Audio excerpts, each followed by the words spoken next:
Hello Cancer, Sun, Moon, Rising and Venus signs. Kamusta kayo? Sana po nasa mabuti kayong kalagayan. Welcome back po sa Star Tarot. Kung bago kayo dito, welcome din kayo. Thank you for your support. I truly appreciate it. God bless you all. Cancer, pauna mensahe po ninyo ay 3 of Wands. Ayan, so travel, no, ang gagawin ng iba sa inyo dito.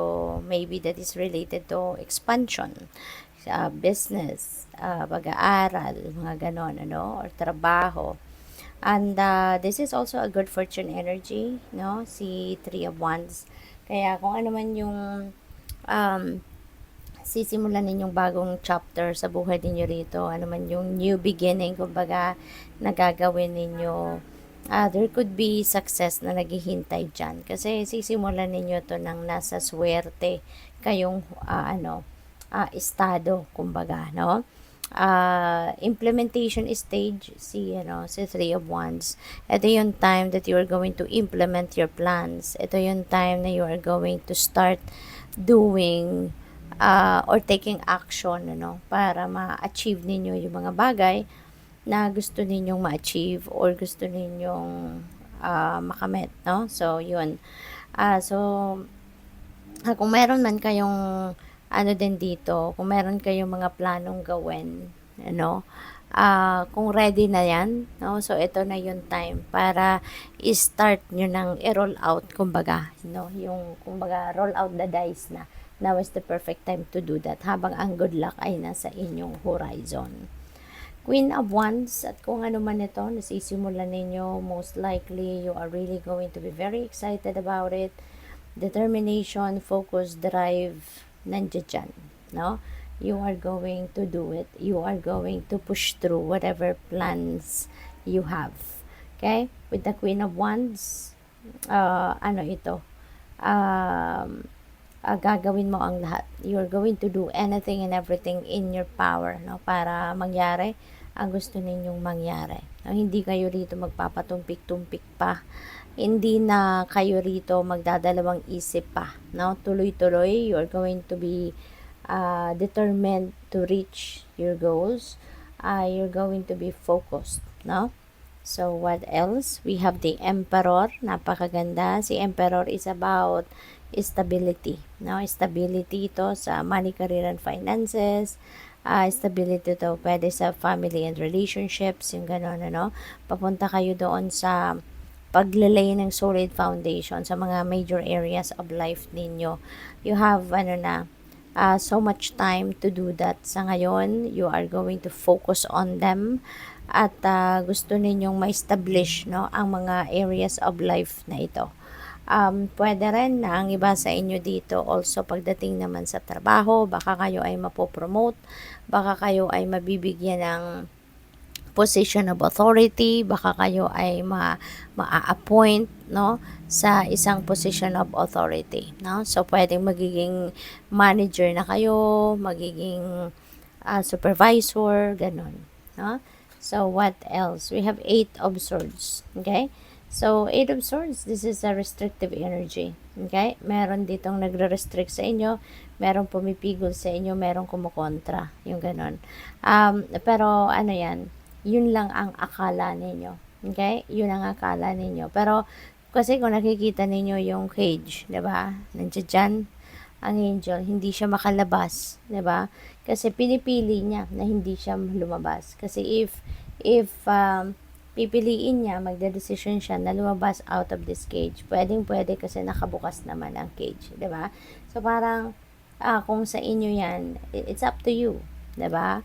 Nasa sa inyo 'yon, no? Kumbaga choice ninyo. Choice ninyo na hindi mag-move forward, choice ninyo na hindi kayo mag-take action, yung ganun ba, no?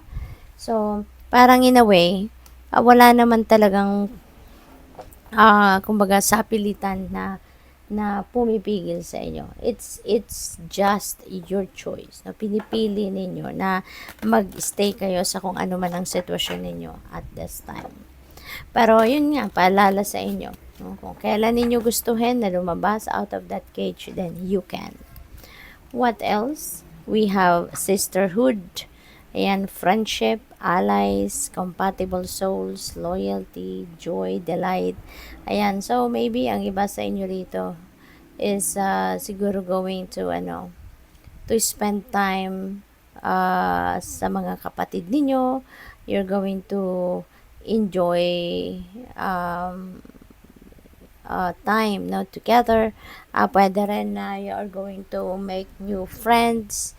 Maaari din na meron kayong mga magsasama-sama kayo ng mga kaibigan ninyo sa ngayon. Maybe meron ditong meron ditong um, babanding ng mga magkakapatid, pwedeng ganun ang sitwasyon. Or magkakaibigan, or pwede na magkakatrabaho, diba? Pwedeng ganun din. So magsasama-sama, you're gonna have fun together. Baka merong party mapupuntahan, or baka merong picnic, mga ganon, or mag-out of town, so pwedeng may ganon. Or pwede rin naman na magpapaspa kayo all together, yung ganon, parang spa party ba.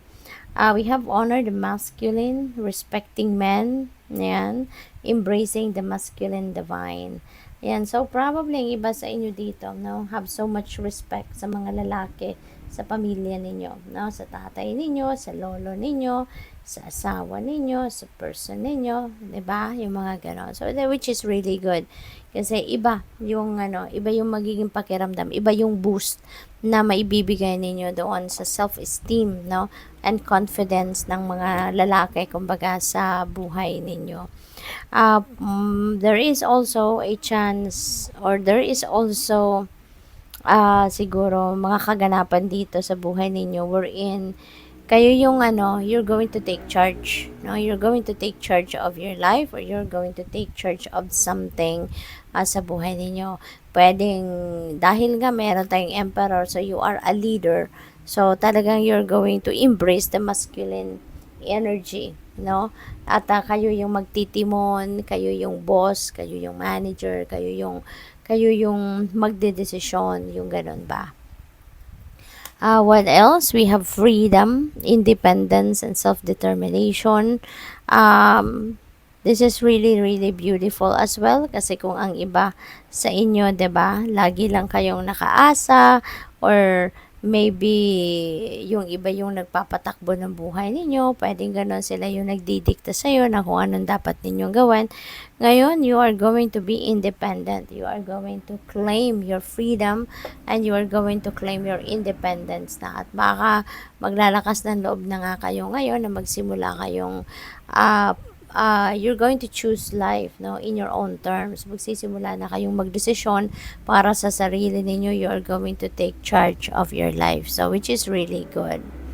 What else? We have falling in love. Ayan. So, ang iba sa inyo rito is going to fall in love, Hindi lang siguro, hindi lang ito love life na usapin, but also this could be falling in love sa sarili ninyo, Maybe you're going to express more pag-aalaga, pagmamahal sa sarili ninyo. You're going to focus on self-love, Pwedeng ganon.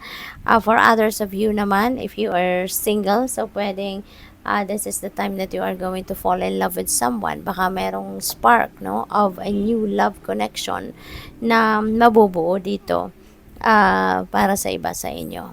Okay? So, maybe papasok kayo sa bagong love and romantic relationship for some of you. Kaya congrats. So, tingnan natin kung ano pa ang ganap dito for Cancer.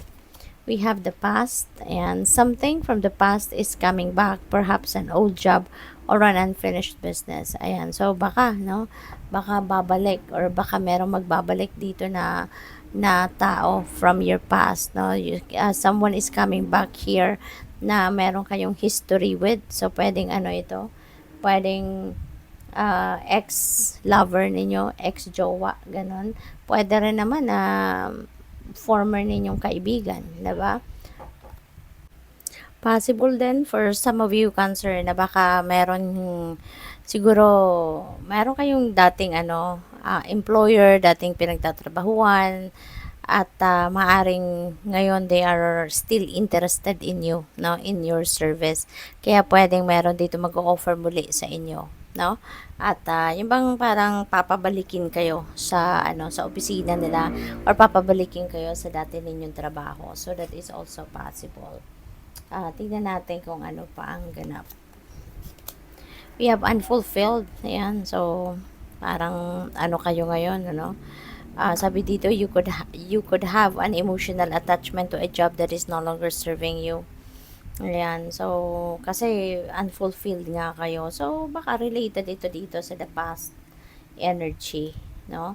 Baka kahit sa ngayon may bago na kayong trabaho pero hindi kayo masaya kasi maaaring yung dati ninyong trabaho parang nandun pa rin ang puso ninyo. Kaya possible na sa pagbabalik or pag-o-offer sa inyo ng trabaho muli ng employer ninyo dati, baka eto baka balikan ninyo yon, no? Kasi kung hindi kayo masaya, hindi kayo fulfilled or hindi kayo contented sa trabaho ninyo sa ngayon or kung ano man ang career ninyo sa ngayon, ano? So pwedeng ganun.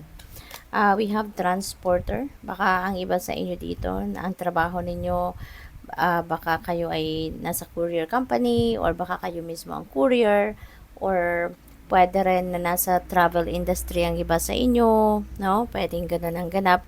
Or, pwede rin na merong movement, physical movement na gagawin ng iba sa inyo rito. Possible na ang iba sa inyo rito is going to relocate, no? Pwedeng ganon. So, kailangan ninyo mag-transfer or mag-transport, diba? Pwedeng ganon. Magta-transfer kayo sa ibang lugar. Maybe you are going to relocate in other countries or in other places, no? Yung mga ganon. So, baka din, nasa ano kayo. Baka panay travel din kayo, no? So, pwedeng ganon. What else? We have health. Ayan. So, dito naman, sabi dito, some situations that need resolution will be resolved and healed. Okay, so maybe kaano nga yan, kalinya siguro ng health, kalusugan, no? Physical health, mental health. Baka may mga sitwasyon kayo na kailangan ninyong solusyonan, may mga pinoproblema kayo regarding that area of life ninyo. So, pwedeng sa ngayon, pag-iisipan ninyo kung ano yung magiging solusyon or pag-iisipan ninyo at pagdedeskartehan ninyo kung ano ang kailangan ninyong gawin para masolusyonan ang inyong pinoproblema rito. So, that is also possible. Pwede rin ang iba sa inyo rito siguro baka nagtatrabaho kayo sa medical field or ang career ninyo is related, no, sa medical profession. So, pwedeng ganun din ang ganap. So, good luck sa'yo. Thank you for watching. Love and light. Namaste.